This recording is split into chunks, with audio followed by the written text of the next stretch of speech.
ఈ మధ్య మేము ఆధార్ కార్డుకి అప్డేట్ పెడుతూ ఉంటాం. అంటే నేమ్ కానీ, డేట్ ఆఫ్ బర్త్ కానీ, జెండర్ కానీ, అలాగే అడ్రస్ కానీ ఇవి ఏం పెట్టినా సరే మాకు రిజెక్ట్ అవుతూ ఉందండి. దేనివల్ల రిజెక్ట్ అవుతుందో మాకు అర్థం కావట్లేదు అని చెప్పేసి అడుగుతూ ఉన్నారు. అయితే ఇక్కడ మెయిన్ రీజన్ వచ్చేసరికి మీ ఆధార్ కార్డుకి అసలు లిమిట్ ఉందా లేదా, ఈ లిమిట్ క్రాస్ అనేది చెక్ చేసుకోకుండా పెట్టడం వల్ల జరిగిన ప్రాబ్లం అనమాట. ఎక్కువ శాతం ఈ రీజన్ వల్లే మీకు రిజెక్ట్ అవుతూ ఉందన్నమాట.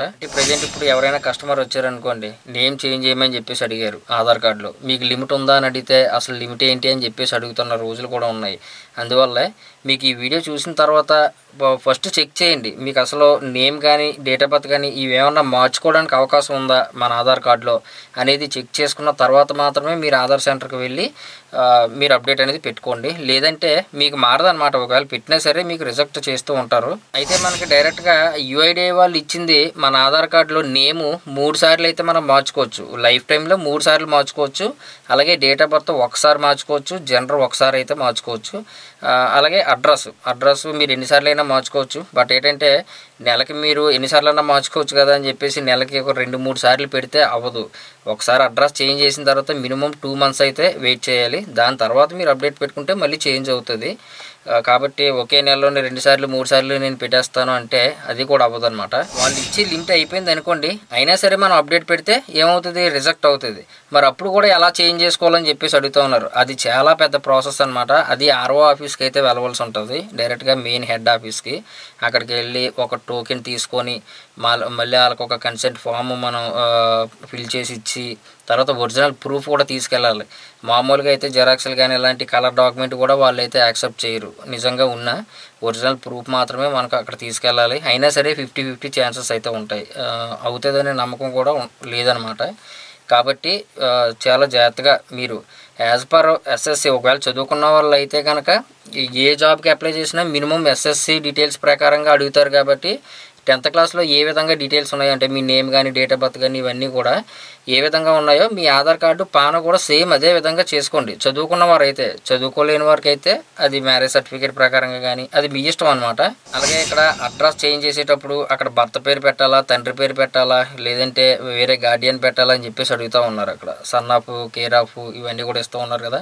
ఇప్పుడు అవన్నీ తీసారనుకోండి, సన్ ఆఫ్లు ఇవన్నీ కూడా డాటర్ ఆఫ్ అందరికీ డిఫాల్ట్గా ఇప్పుడు కేర్ ఆఫ్ అయితే ఇస్తారు. బట్ ఏంటంటే ఇక్కడ చదువుకున్న అమ్మాయిలకి పెళ్ళి అయిపోయింది అనుకోండి, ఇంటి పేరు అనేది మారుతుంది. అక్కడ కేర్ ఆఫ్ హస్బెండ్ పేరు అయితే పెట్టుకోవచ్చు. అలాగే మీరు అంటే పెళ్ళి అవ్వకుండా ఉంటే కనుక సన్ ఆఫ్ అయితే ఉంటుంది. సన్ ఆఫ్ వాళ్ళ తండ్రి పేరు అయితే ఉంటుంది. ఒకవేళ ఇన్ కేసు మార్చుకోవాలి అంటే కనుక ఖచ్చితంగా కేర్ ఆఫ్ వాళ్ళ హస్బెండ్ పేరు అయితే పెట్టుకోవచ్చు. అలాగే 10th క్లాస్లో ఏ విధంగా ఉందో ఆధార్ కార్డులో అలాగే ఉంటుంది కాబట్టి అలాగే ఉంచండి. అంటే చదువుకున్న వారికి ఇక్కడ మార్చేద్దామని చూస్తారు చాలామందికి, అలా మార్చకూడదు. ఎందుకంటే ఫ్యూచర్లో మనం జాబ్స్కి ఏదైనా అప్లై చేసినా ప్రాబ్లం అయితే అవుతుంది అనమాట. యాజ్ పర్ సర్టిఫికేట్స్ ప్రకారంగా మాత్రమే ఉండాలి. మ్యాక్సిమము అందరికీ కూడా సర్టిఫికేట్లో అదే కరెక్ట్గా ఉంటుంది. ఒకవేళ మీకు అది కరెక్ట్ కాదు అన్నారు అనుకోండి, అంటే సర్టిఫికేట్లో నాకు కరెక్ట్ కాదు, ఆధార్లోనే కరెక్ట్ అంటే ఆధార్ చేంజ్ చేసుకోవడానికి మనకు ఆప్షన్ ఉంటుంది, కానీ సర్టిఫికేట్లో మనం మార్చలేము. కాబట్టి యాజ్ పర్ ఎస్ఎస్సి మాత్రమే మిగతావన్నీ కూడా ఉండాలి చదువుకున్న వారికి అయితే. ఓకేనా.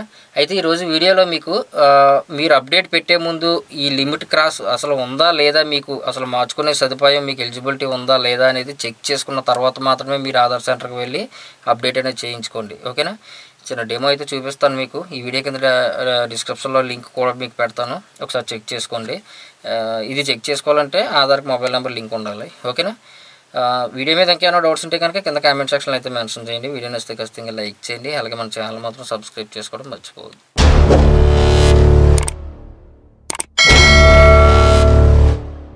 జస్ట్ ఏం లేదండి, ఈ వీడియో కింద డిస్క్రిప్షన్లో మీకు ఈ ఆధార్ వెబ్సైట్ లింక్ అయితే పెట్టాను, ఒకసారి క్లిక్ చేయండి. వెబ్సైట్లోకి అయితే ఎంటర్ అవుతారు. ఇక్కడ మై ఆధార్లోకి వెళ్ళిన తర్వాత ఏదో ఒక ఆప్షన్ అయితే మీరు చూస్ చేసుకోండి. జస్ట్ ఇక్కడ నేను ఆధార్ డౌన్లోడ్ అని చెప్పేసి ఉంది కదా, దాన్ని అయితే నేను క్లిక్ చేస్తున్నాను. ఏ ఆప్షన్ అయినా పర్వాలేదు, అది మీ ఇష్టం. మీకు ఈ విధంగా ఓపెన్ అవుతుంది కదా. ఓపెన్ అయిన తర్వాత ఇక్కడ డాష్ బోర్డ్ అని చెప్పేసి ఉంది కదా, ఇందులోకి అయితే వెళ్ళండి. వెళ్ళిన తర్వాత ఇక్కడ లాగిన్ అని చెప్పేసి వస్తుంది. తర్వాత క్లిక్ చేసి మీ ఆధార్ నెంబరు, తర్వాత మీ ఆధార్కి లింక్ అయిన ఫోన్ నెంబర్కి ఓటీపీ ఇచ్చి డైరెక్ట్గా మీరైతే లాగిన్ అయితే అవ్వండి. లాగిన్ అయ్యాక అయ్యాక ఈ విధంగా మీకు క్యాండిడేట్ డాష్బోర్డ్ అయితే ఓపెన్ అవుద్ది. ఎవరికైనా ఇలాంటి మెసేజ్ కానీ వచ్చిందంటే ఖచ్చితంగా మీరు డాక్యుమెంట్ అప్లోడ్ అనేది చేయండి. ఇది మనకి టైం అయితే ఉందన్నమాట. 14/9/2024 వరకు టైం ఉంది. ఈ రెడ్ కలర్లో మీకు చూపిస్తూ ఉంది కదా, ఆధార్ నీడ్ డాక్యుమెంట్ అప్డేట్ అని చెప్పేసి. ఇలా వచ్చిన వారికి ఖచ్చితంగా డాక్యుమెంట్ అప్డేట్ అనేది చేయాలి. అంటే ఏదో ఒక ఓటర్ ఐడి కానీ ఏదో ఒకటి ఇచ్చి అయితే మీరు అప్డేట్ చేయండి. ఆ వీడియో కూడా నేను ఎండ్ స్క్రీన్లో అయితే ఇస్తాను. అయితే ప్రజెంట్ ఇప్పుడు ఈ వీడియోలో మనం లిమిట్ ఎలా చెక్ చేసుకోవాలి, ఇక్కడ అడ్రస్ అప్డేట్ అని చెప్పేసి ఉంది కదా, దీంట్లోకి అయితే వెళ్ళండి. వెళ్ళిన తర్వాత ఇక్కడ జస్ట్ అప్డేట్ ఆధార్ ఆన్లైన్ అని చెప్పేసి ఉంది కదా, ఈ ఆప్షన్ అయితే చూస్ చేసుకొని ఇక్కడ ప్రొసీడ్ టు అప్డేట్ ఆధార్. వీళ్ళు ఇక్కడ క్లియర్గా అయితే చూపిస్తారనమాట. ఇక్కడ మీరు చూడవచ్చు. ఇంకా నేము 2 సార్లు అప్డేట్ చేసుకోవడానికి అయితే ఆప్షన్ అయితే ఉంది. ఇంకా డేట్ ఆఫ్ బర్త్ మనం ఒకసారి అయితే చేసుకోవచ్చు, అలాగే జెండర్ కూడా ఒకసారి చేసుకోవచ్చు. ఇక్కడ అన్నీ కూడా 0 వచ్చాయి అనుకోండి, ఇక్కడ మొత్తం అన్నీ కూడా మీకు 0s వచ్చాయి అనుకోండి, ఇంకా మీరు అప్డేట్ పెట్టినా సరే అది రిజెక్ట్ అవుతూ ఉంటుంది అనమాట, అవ్వదు. తర్వాత మీరు ఆర్ఓ ఆఫీసుల చుట్టూ తిరగవలసి ఉంటుంది. అక్కడికి వెళ్ళి టోకెన్ జనరేట్ చేసుకొని వెళ్ళి ఒరిజినల్ ప్రూఫ్ అయితే ఉండాలి. ఒరిజినల్ ప్రూఫ్లు ఇవన్నీ కూడా తీసుకెళ్ళి అక్కడ ఒక లెటర్ రాసి ఇవన్నీ పెద్ద తతంగం అయితే ఉంటుంది అనమాట. అయితే ఇక్కడ అడ్రస్ అప్డేట్ అనేది నో లిమిట్, ఎన్నిసార్లు అయినా మార్చుకోవచ్చు. ఇందాక నేను చెప్పినట్టుగా మీరు నెలకు 2 సార్లు 3 సార్లు పెడితే ఇది కూడా అవ్వదు. ఇక్కడ నేమ్ దగ్గర 2 అప్డేట్ లెఫ్ట్ అని చెప్పేసి ఉంది కదా, ఇంకా మనం నేము 2 సార్లు అయితే చేంజ్ చేసుకోవచ్చు. అక్కడే 0 ఉందనుకోండి అసలు మనకు అవ్వదనమాట. అలాగే 1 ఉంటే ఒకసారి అయితే మనకి లిమిట్ ఉన్నట్టు. అలాగే డేట్ ఆఫ్ బర్త్, జెండర్ కూడా. ఈ విధంగా మీరు లిమిట్ చెక్ చేసుకున్న తర్వాత మాత్రమే ఏదైనా ఆధార్ కార్డులో చేంజెస్ చెయ్యాలి అంటే అప్పుడు అప్డేట్ పెట్టుకోండి ఏదైనా ఆధార్ సెంటర్కి వెళ్ళి. అంతేగాని ఈ లిమిట్ చెక్ చేయకుండా మీరు పెడితే రిజెక్ట్ అవుతుంది. చాలామందికి ఇదే రీజన్ వల్ల రిజెక్ట్ అవుతూ ఉన్నాయన్నమాట. ఇంకా మీకు ఈ డాక్యుమెంట్ అప్లోడ్ ప్రాసెస్ కానీ అడ్రస్ ఎలా చేంజ్ చేసుకోవాలి కానీ ఇవన్నీ కూడా మీకు ఈ వీడియోస్ అన్నీ ఇక్కడ పెట్టాను. ఒకసారి క్లిక్ చేసి చూడండి. చూస్తే మీకు ఏ విధంగా చేయాలి, మీరే సొంతంగా లాగిన్ అయ్యి ఏ విధంగా ఎలా చేయాలనేది తెలుస్తుంది. ఓకేనా? వీడియో నచ్చింది అనుకుంటున్నాను. ఇంకేమైనా డౌట్స్ ఉంటే కనుక కింద కామెంట్ సెక్షన్లో అయితే మెన్షన్ చేయండి. వీడియో నచ్చితే ఖచ్చితంగా లైక్ చేయండి. అలాగే మన ఛానల్ మాత్రం సబ్స్క్రైబ్ చేసుకోవడం మర్చిపోవద్దు.